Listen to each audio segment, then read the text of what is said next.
The meeting room on Luna was unlike anything Jin Woo had expected. The walls were made of a metal that seemed to absorb light, making the room feel both modern and ancient at the same time. Large windows looked out at Earth, which hung in space like a blue and white jewel. But Jin Woo could see that Earth was different now. Massive orbital platforms surrounded the planet, and the space between Earth and Luna was filled with more ships than he could count. President Kyung-Soo Han entered the room with two other humans. Jin Woo recognized the president from old news broadcasts, but the man looked different now. He moved like a soldier, and his eyes were harder than before. The humans with him wore uniforms that Jin Woo did not recognize, with symbols that looked like Earth surrounded by stars.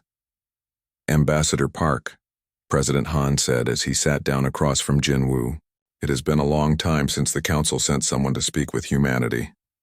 7 years, Mr. President," Jin Woo replied. 7 years since humanity left galactic civilization. 7 years since galactic civilization threw humanity out, one of the other humans corrected. She was a woman with gray hair and sharp eyes. "I am Admiral Song Yu-jin, commander of the Terran Defense Forces." The third human was younger, maybe 30 years old.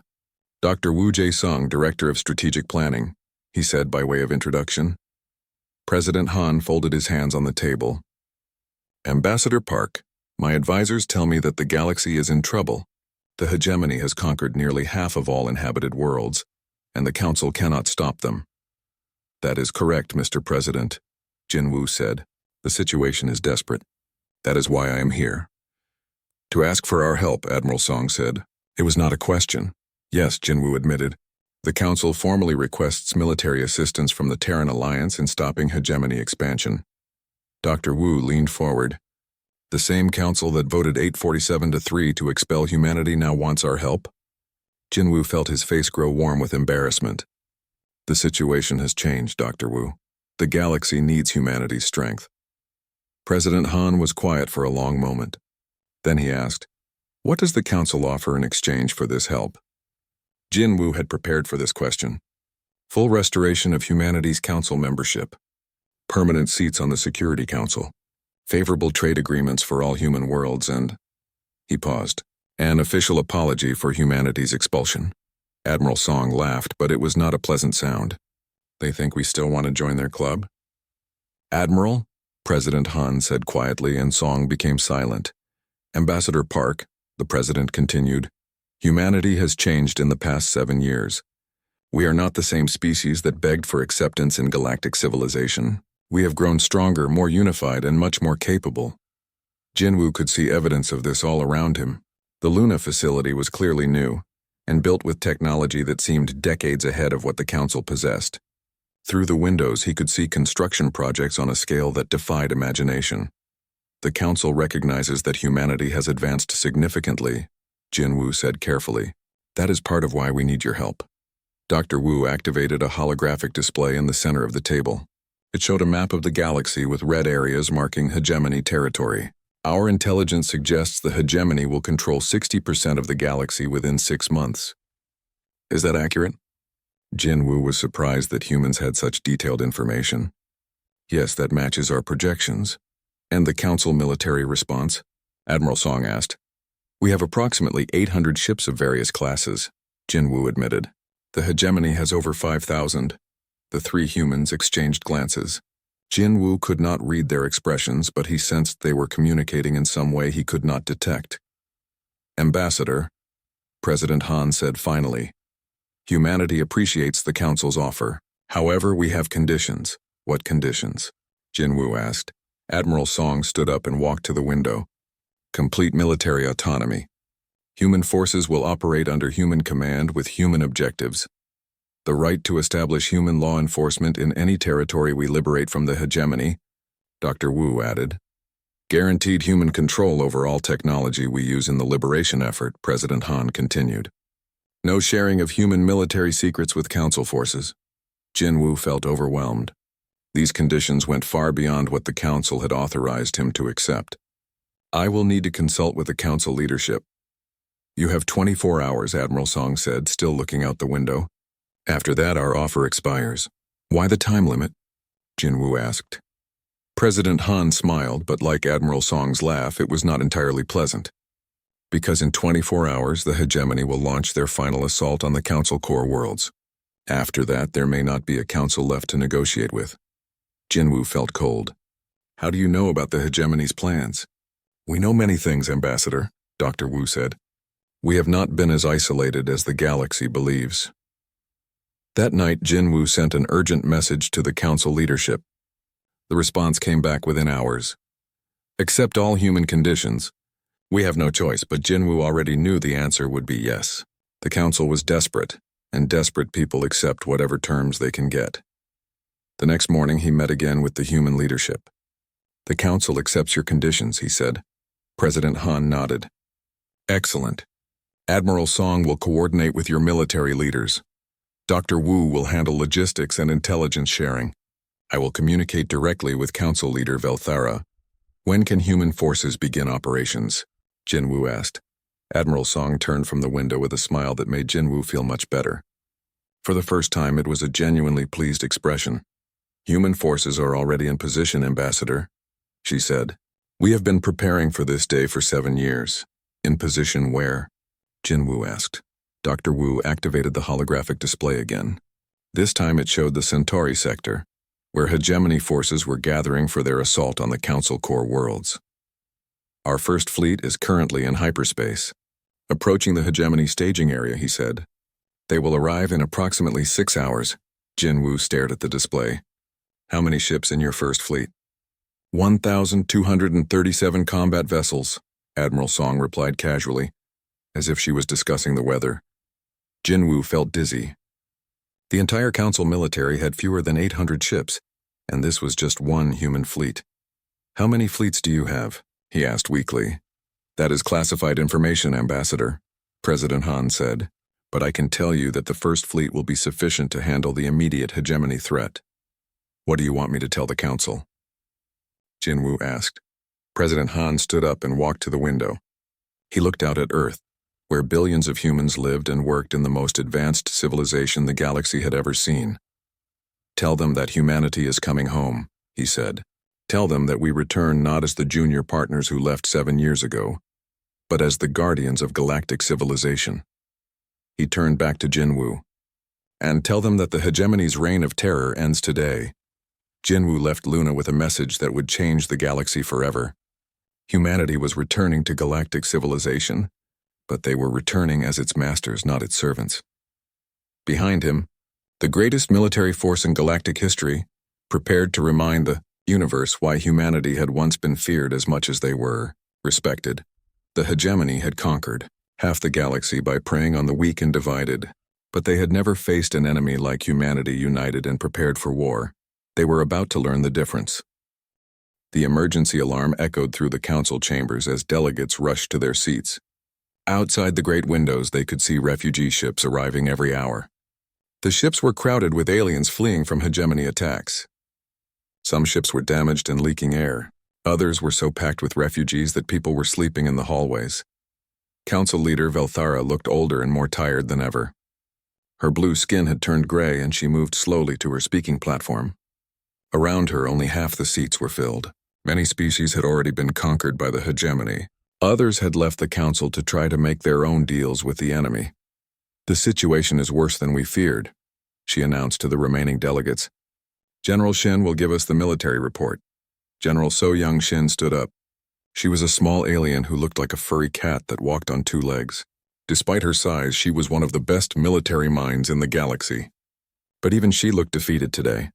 The hegemony now controls 48% of known galactic territory, she said. Their fleet has grown to over 5,000 ships. Our intelligence suggests they have new weapons that are more powerful than anything we have seen before.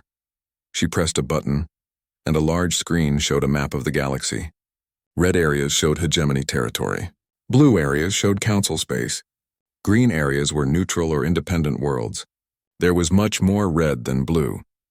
At their current rate of expansion, the hegemony will control the entire galaxy within 2 years, So Young continued. Our military forces are not strong enough to stop them. An alien that looked like a giant crystal spoke up. What about the Arcturus Federation? They have a strong fleet. The Arcturus Federation is protecting their own worlds, So Young replied. They will not help us unless the hegemony attacks them directly. Another alien, this one resembling a floating jellyfish, asked, "What about hiring mercenaries?" "We have tried. Most mercenary groups are either already fighting for the hegemony or are too expensive for us to afford." The chamber filled with worried voices as aliens discussed their desperate situation. Some suggested surrendering to the hegemony and hoping for mercy. Others wanted to evacuate to the far edge of the galaxy. A few talked about making a final stand at the Council homeworld. Then an old alien stood up. He looked like a walking tree with silver bark and golden leaves.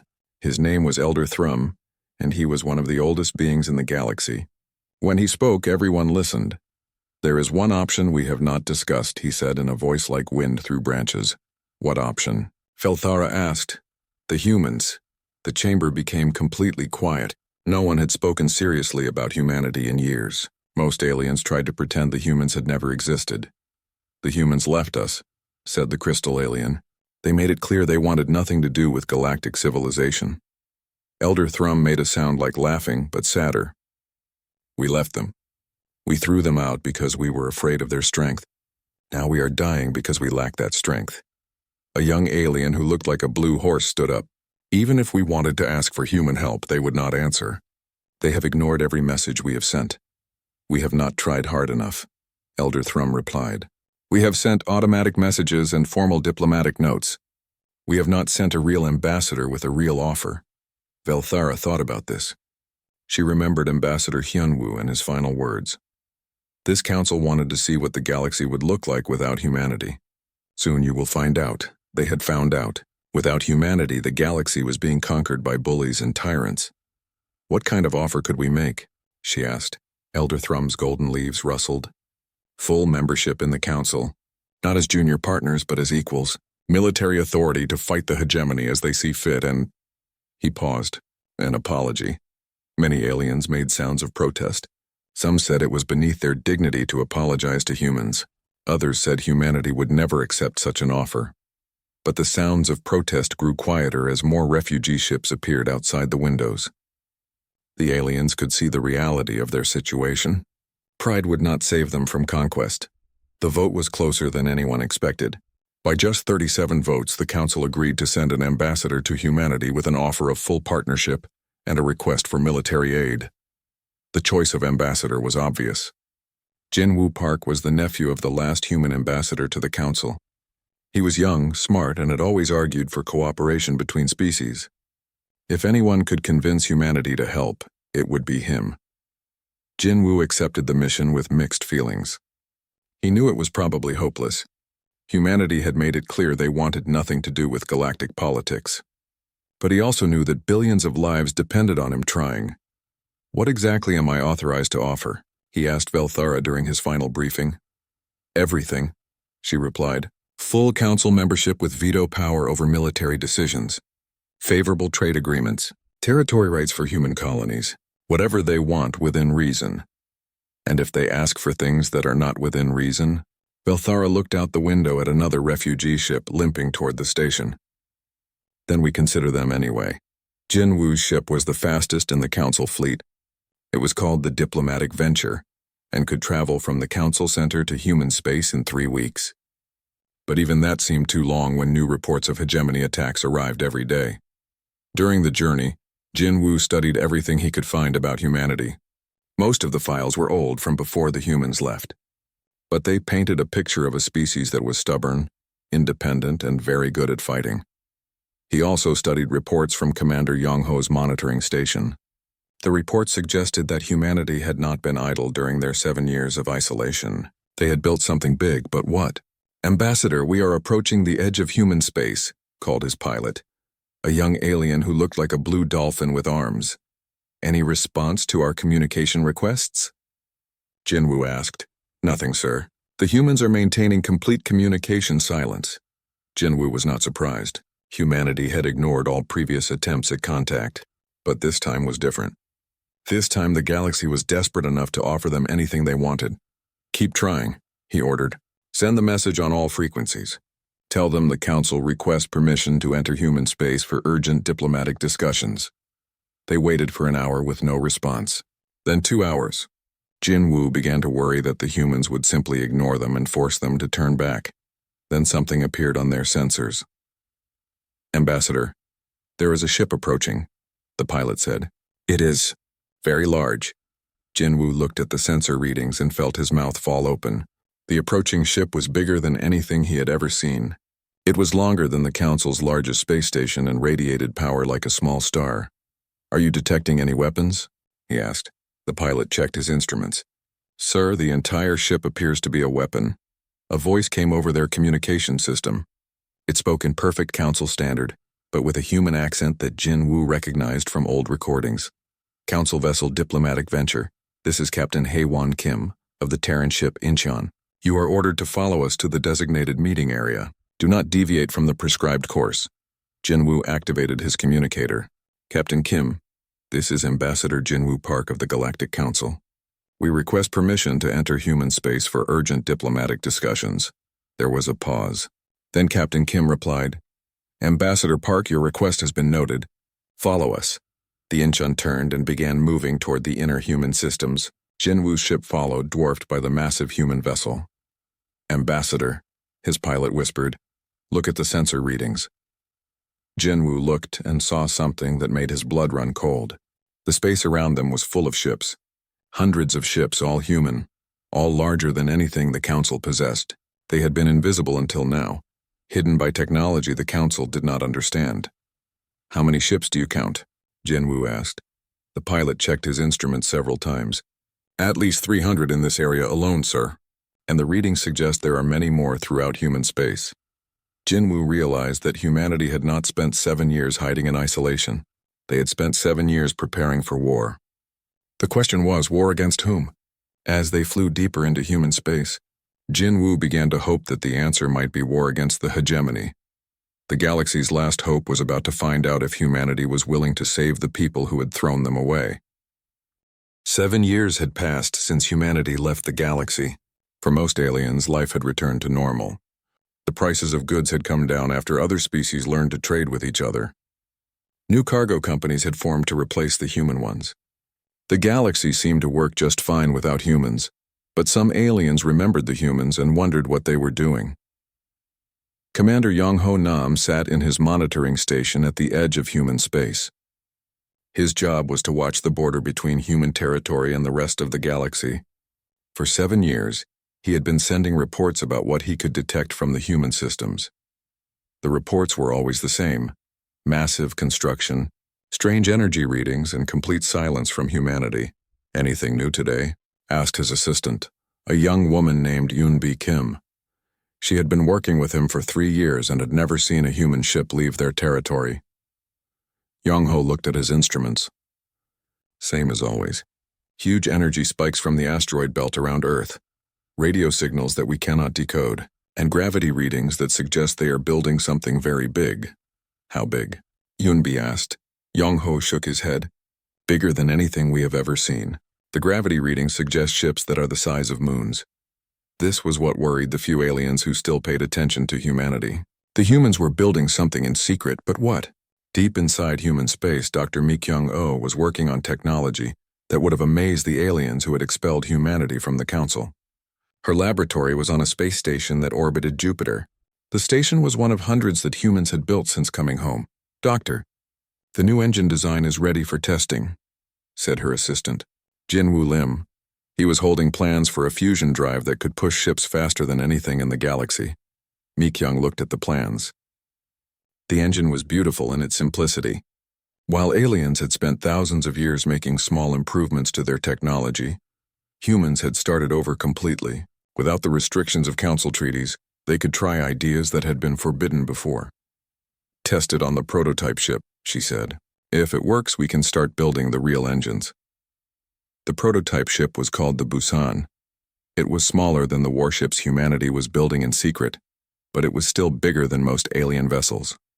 When they tested the new engine, the Busan accelerated to 30% of light speed in just 10 minutes. No alien ship could go that fast, but speed was only one advantage humans were developing. In another laboratory, Dr. Hyun-soo Park was working on armor that could stop any weapon the aliens possessed. The armor was made from materials that had been discovered in the asteroid belt. materials that only existed in the high radiation environment near stars. The test results are excellent, Hyun-soo told his team. A direct hit from a council plasma cannon barely scratched the surface. His assistant, Sora Kang, asked, "What about the new hegemony weapons?" Hyun-soo smiled. "We tested those too. The armor held." This was important because the hegemony had been very busy during the 7 years since humanity left. Without human interference, they had conquered dozens of worlds. They were now the strongest military force in the galaxy, stronger even than the Council. General Bae Hyun-ko was the leader of the hegemony military. He was a creature that looked like a giant spider with the head of a shark. His people came from a world where only the strongest survived, and they believed that conquest was the natural way of life. "Our spies report that the Council is too weak to stop our next advance," he told his officers during a meeting on his flagship.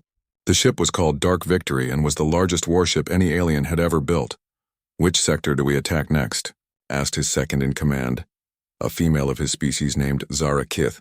"The Centauri sector," Bae-hyun replied. "It has 12 inhabited worlds and good trade routes. The Council has only 50 ships to defend it." Zara Kith looked at her tactical display. "Our intelligence says the humans used to protect that sector. Without them, it will be easy to conquer." "The humans are gone," Bae-hyun said with satisfaction. "They ran away like cowards when the Council expelled them. They will never be a problem for us again." He was wrong about that, but he would not learn the truth for several more months. Back in the Council chambers, emergency meetings were becoming common. Every few weeks, another star system fell to the hegemony. The Council military was not strong enough to stop them, and member species were starting to panic. Council leader Velthara was older now and moved more slowly than before. The stress of watching her civilization crumble was taking its toll on her. "We have lost the Rigel system," reported General So Young-shin, the Council's top military officer. "That makes 43 systems under hegemony control." The chamber was much emptier than it had been 7 years ago. 200 alien species had withdrawn from the Council, rather than risk being conquered. Others had simply been destroyed by the hegemony. "What about our request for help from the Arcturus Federation?" Velthara asked. "They refused," So Young replied. "They say they will defend their own territory but will not help us fight the hegemony." An alien in the back of the chamber stood up. He was from a species that looked like walking trees. "What about asking the humans for help?" The chamber became very quiet. No one had spoken about humanity in months. "The humans expelled us," said another alien. "Why would they help us?" "We did not expel them," the tree-like alien replied. "We expelled ourselves. We threw away our strongest ally because we were afraid of them." Velthara raised one of her arms for silence. "The humans made it clear they wanted nothing to do with galactic civilization. They have not responded to any communication attempts. Maybe we have not tried hard enough," suggested the tree-like alien. This started a long argument. Some aliens thought asking humanity for help was a good idea. Others thought it was useless or beneath their dignity. The argument went on for hours without reaching any decision. Meanwhile, on the edge of human space, Commander Yong-ho was detecting something new. "Yunbi, come look at this," he called to his assistant. She hurried over to his station. "What is it?" "Ship movements," Yong-ho said, pointing to his screen. "Lots of ship movements inside human space. It looks like they are gathering their fleet." "How big is their fleet?" Yunbi asked. Yong-ho checked his readings again. He had to check them 3 times because he could not believe what he was seeing. "According to these readings, they have over 1,000 ships. And some of them are—" He paused and checked again. "Some of them are the size of small moons." Yunbi stared at the screen. What are they planning to do with a fleet that big? Yong-ho did not know, but he had a feeling that the galaxy was about to find out. In his report that night he wrote, "Human fleet activity suggests major operation in preparation. Recommend immediate alert to Council leadership." But by the time his report reached the Council, it was too late to matter. The hegemony had launched their biggest attack yet, and 3 major Council worlds were under siege. The galaxy was burning and humanity was still silent, but their silence was about to end. Dong Hyun Choi stood on the bridge of the warship New Seoul and watched the biggest movement of people in galactic history. Through the large windows he could see hundreds of ships flying in perfect lines toward Earth. Some ships were as big as cities. Others were small and fast. All of them carried humans going home. The operation was called Homecoming. Every human in the galaxy was leaving. Every human building was being taken apart. Every piece of human technology was being packed up and moved. "Admiral, we have a problem at the Kepler-7 colony," said his helper, a young woman named Bora Han. She stood next to his chair and held a small computer that showed him reports from across the galaxy. Dong Hyun looked at the screen. Kepler-7 was a mining colony where 50,000 humans lived. The local alien government was trying to stop the humans from leaving. They said the humans owed money and could not go. "Send the third fleet to Kepler-7, Dong Hyun ordered. "Make sure our people get out safely." "Yes, sir," Bora said and sent the message. This was happening everywhere. Some aliens tried to stop humans from leaving. They said humans owed them money or had signed contracts to stay. Other aliens tried to take human technology before the humans could pack it up. But Dong Hyun had prepared for this. He had more than 2,000 warships protecting the evacuation. Any alien who tried to stop humans from leaving would have to deal with the human military first. On the planet Centauri 4, Dr. Ji Hye-yoon was making sure her team left nothing behind. She was a scientist who studied alien life. Her laboratory had important research about diseases that could kill humans. She could not let aliens get this information. "Burn everything," she told her team. "If we cannot take it with us, destroy it." Her workers threw papers into fires. They smashed computers and poured acid on hard drives. One of her helpers, a man named Tae Sung-oh, was using a hammer to break apart a machine that could make new medicines. "Doctor, some aliens are here," said another worker. "They want to talk to you." Ji-hee walked outside. 3 aliens stood near her building. They looked like large birds with 4 arms. Their leader spoke through a translation machine. "Dr. Yoon, we ask you to leave your research. Our people are sick with the red fever disease. Your medicines could save them." Ji-hye felt sad for them. The red fever was a terrible disease. She had been working on a cure for 2 years. But she had her orders. "I am sorry," she said. "All human research must be destroyed or taken with us." "I cannot leave anything behind." The alien leader made a sound like crying. "Please. Thousands of our children will die without your help." Ji-hye thought for a moment. Then she walked back into her building and came out with a small bottle. "This is the cure," she said. "I give it to you as a gift from one doctor to another. But the research notes and machines must be destroyed." The alien took the bottle with all 4 hands. "Thank you. We will remember this kindness." After the aliens left, Ji-hye finished destroying her laboratory. She felt bad about it, but she understood why it was necessary. Humans were leaving the galaxy, and they could not let their enemies learn human secrets. In space, reporter Tae-hyun Lee was documenting the evacuation for the human news networks. He flew in a small ship between the evacuation fleets, filming the massive movement of people and ships. "This is Tae-hyun Lee reporting from the Vega system," he said into his camera. "Behind me you can see the last human cargo ships leaving Vega 3. The colony that took 50 years to build is now empty. The humans have taken everything with them, even the power generators and water purifiers." He turned the camera to show a planet that looked brown and dead. A few days ago it had been green with human farms and cities. Now it looked like no one had ever lived there. "The aliens are calling this impossible," Tae-hyun continued. "They say humans cannot move so many people so quickly, but they are wrong. In just 3 months, humanity has evacuated over 200 worlds. The evacuation fleets are working day and night." As he spoke, a massive ship flew past his small vessel. It was so big it blocked out the stars. The ship was carrying an entire city that had been taken apart piece by piece. Inside were 1 million humans heading back to Earth. Back on the New Sol, Admiral Dong Hyun was reading reports from across the galaxy. The evacuation was going faster than planned.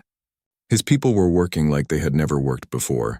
They knew this was the most important thing they would ever do. "Admiral, message from Earth Command," Bora said. "They want to know if you need more ships." Dong Hyun smiled. "Tell them we have enough ships. Our problem is not ships. Our problem is that we have too much to move." This was true. Humans had built a lot in their 300 years in galactic space. They had cities on 200 planets. They had factories on moons and asteroids. They had space stations that were bigger than most alien ships.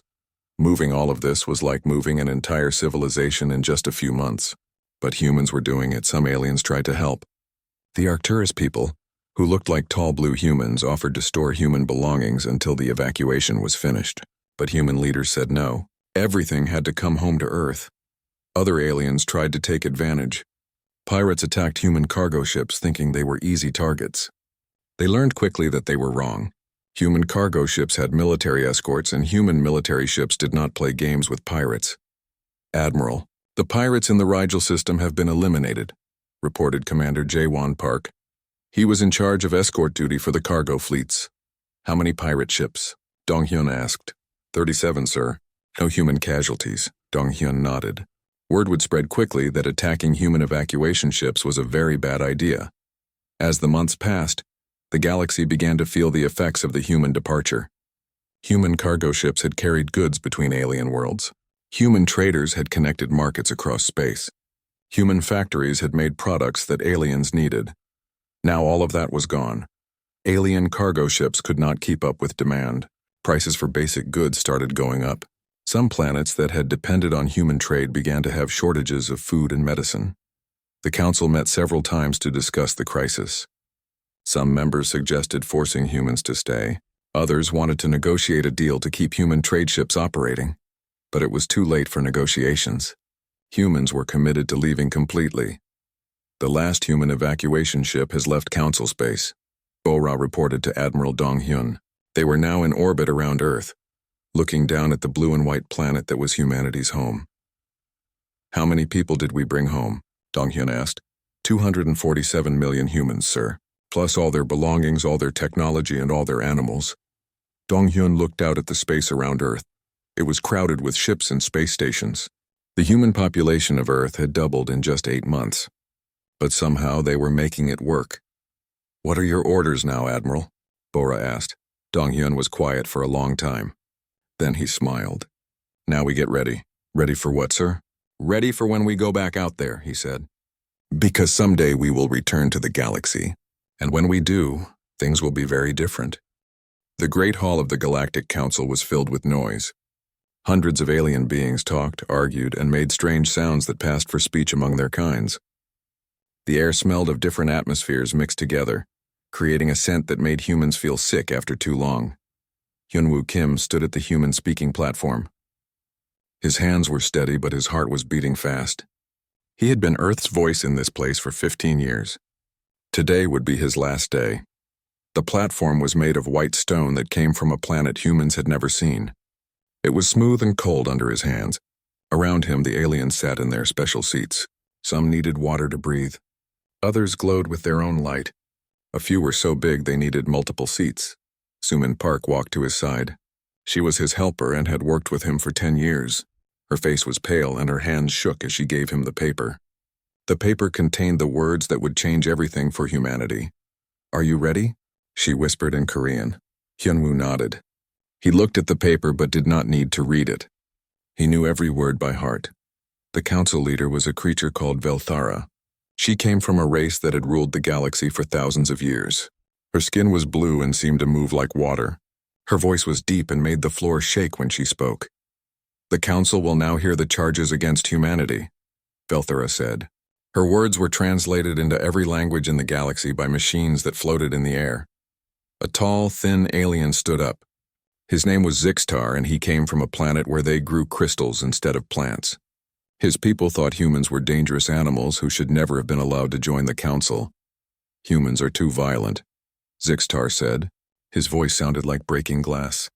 "They fight when they should talk. They take sides in wars that are not their business. They refuse to follow the rules that keep peace in the galaxy." Other aliens nodded. Some made sounds that meant they agreed. A few hit their seats with their hands, claws, or tentacles. Zixtar continued. "The worst example is their refusal to leave the Kepler system. The council voted to make it a neutral zone. This would bring peace with the hegemony. But humans said no. They said they would not abandon their people there. The hegemony was a group of planets that wanted to control more and more space. They were strong and had many ships. The council was afraid of them and often gave them what they wanted to avoid fighting. "Humans think they know better than the council," said another alien. This one looked like a giant flower with eyes. "They think their way is the only way. They cannot be part of a civilized galaxy." More aliens spoke against humanity. They talked about human colonies that refused to pay taxes to local alien governments. They mentioned human traders who sold weapons to planets the Council said should not have them. They complained about human ships that came to help when other species were attacked, even when the Council said to stay away. Hyun-woo listened to it all. He had heard these complaints before. Some were true, some were lies. All of them missed the point. When the aliens finished talking, Velthara looked at Hyun-woo. Does humanity wish to respond to these charges? Hyun-woo stood up. The hall became quiet. Even the air machine seemed to make less noise. Yes, he said. Humanity has a response. He looked around the hall. There were over 800 alien species represented here. Most of them had voted to kick humanity out of the Council. They thought humans were too dangerous, too wild, too different. The charges against humanity are mostly true, Hyun-woo said. This surprised many aliens. They had expected him to argue. We do fight when others would talk. We do help people even when we are told not to.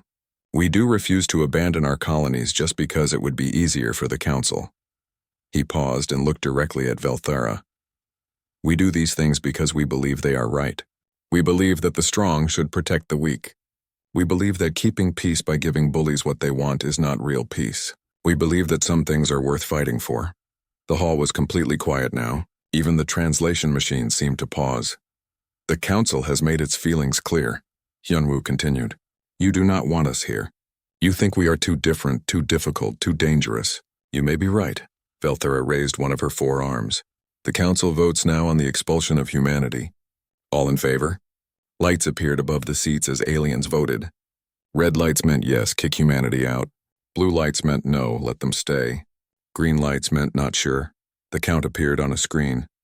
847 red lights, 3 blue lights, 12 green lights. The vote is complete, Velthara announced. Humanity is expelled from the Galactic Council. You have 30 days to remove all human presence from Council space. Hyun-woo looked at the numbers. Only 3 species had voted to keep humanity in the Council. He wondered which 3 they were, but it did not matter now. He picked up his papers and put them in his bag. Then he walked to the center of the speaking area where everyone could see him clearly. The people of Earth accept this decision, he said. His voice was calm and clear. We thank the Council for making our choice easier. This confused many aliens. What choice was he talking about? Humanity withdraws not just our membership in this Council. We withdraw our presence from galactic space entirely. We are going home. The hall erupted in noise. Aliens talked loudly to each other. Some stood up. Others made sounds of surprise. Velthara hit her desk with a large stick to make everyone quiet. What do you mean, going home? Hyun-woo smiled, but it was not a happy smile. Every human ship, every human station, every human colony outside the Sol system will be evacuated. We will leave nothing behind. No technology, no buildings, no people. When we are done, it will be as if humanity never existed in galactic space. That is impossible, said Zixtar. You have millions of people on hundreds of worlds. You cannot move them all. Watch us, Hyun-woo said. He turned and walked toward the exit. Soo-min followed him. As they reached the door, Hyun-woo turned back one last time. This council wanted to see what the galaxy would look like without humanity. Soon you will find out. The door closed behind them. In the hall, aliens argued about what had just happened. Most thought it was an empty threat. Humans were too spread out, too established to simply disappear. They were wrong. Within hours, every human ship in the galaxy received the same message. Operation Homecoming begins now. Come home. The Great Withdrawal had begun.